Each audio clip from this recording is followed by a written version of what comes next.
Week 3 of the high school football season, and make it 3 weeks in a row that the weather was great.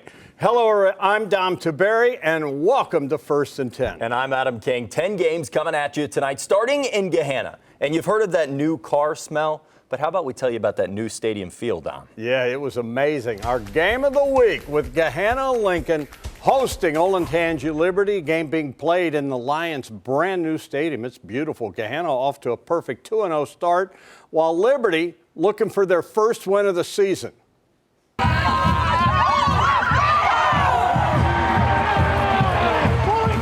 And we will pick it up in the first quarter. Liberty jumping out right here. Andrew Leonard under pressure, rolls out, gets Christian Moltan for the pretty touchdown.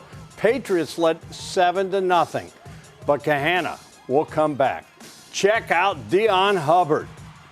How about that? In for the touchdown. We're tied at 7.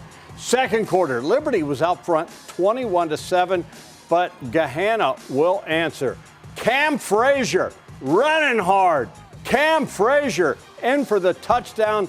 Gahanna comes back to win 46-28. They get the win in their brand new stadium. They're 3-0. It is just week 3, but Jonathan Alder's already put up 103 points. That's good enough to get them to 2-0. But now they have to host Bloom Carroll. The Bulldogs not very friendly guests. Dylan Armentrout, number 7, puts the Bulldogs up 7-0. Now, Alder trying to match, but it's all about the money, money, money. Logan Rich gets the sack, and the Bulldogs get it back. And then a first and 10 regular here, and one of the best names in Central Ohio. Ethan Thanabong finds J-Sick Rockwood. That gets the Bulldogs down to the goal line, and they go fishing again with Armentrout. Bloom Carroll gets the win big over Jonathan Alder, 42-0.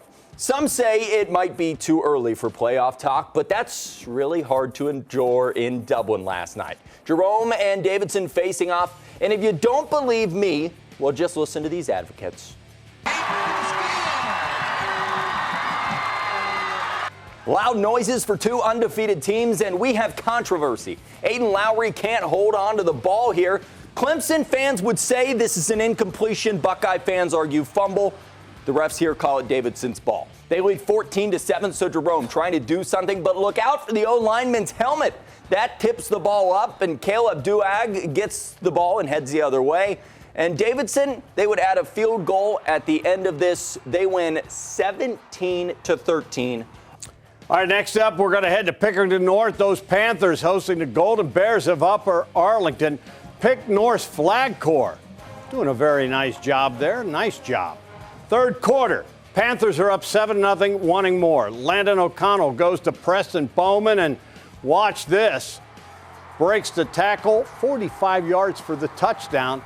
And the Panthers led 14-0. And they're not done, ladies and gentlemen. Later in the game, Michael Taylor finds some running room.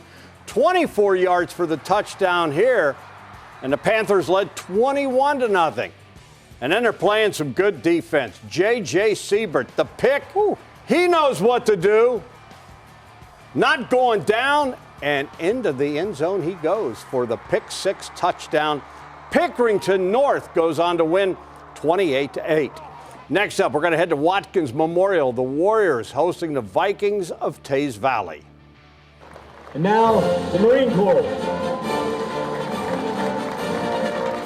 Yeah, it was Military and First Responders Appreciation Night honoring our heroes. First quarter, and Watkins Memorial jumping out there. John Appel, 9-yard touchdown. Warriors led 7-0. And the Warriors going to keep it going. Gerald Banks running hard, refusing to go down. 8 yards for the touchdown. Watkins is up 14-0 at that point, and Mr. Banks was just getting warmed up. Later in the game, looks like he stopped, right? Not this guy. Oh. Don't try to tackle me. 48 yards for the touchdown. Watkins Memorial wins 28-7. Nice job. You can't have a conversation about the best in Central Ohio without the name Harvest Prep. The Warriors facing off with Eastmoor last night. Prep already up double digits. And, Dom, I have a new rule in football. What is that? You get an extra point for every tackle you break. Lenny Wick Jr. here, I stopped counting at 5. but he gets in for 6 points. They didn't approve my rules, so they stuck with the normal touchdown rules. And all his coach can do, well, he just looks at it and shrugs. He just knows he's that good. Now Eastmoor punting the ball here, but much like in Ann Arbor a few years ago, trouble with the snap, so Harvest Prep is going to get it back and no need for dry cleaning tonight. They score standing up. They get the win over Eastmoor 53-7. They move to 3-0 on the season. All right, so that is 6 games down, and if my math is right, we still have 4 to go. I can't check your math. I'm not very good at math. Including Marion Pleasant making a trip south to take on the Rams of Whitehall. That and more when First and 10 returns. We're your Gahanna Lincoln cheerleaders, and you're watching First and 10. They did a nice job tonight. Welcome back to First and 10. You know, there's nothing like high school football on a Friday night. You know, we've covered a lot of Central Ohio, but now it's time to head to the west side of town, Dom. Yeah, we head to Westerville South. Actually, that's kind of the north. But anyways, the Wildcats hosting the Braves of Olentangy. Olentangy off to a perfect 2-0 start. Westerville South 1-1 on the year and looking to get back in the winner's circle.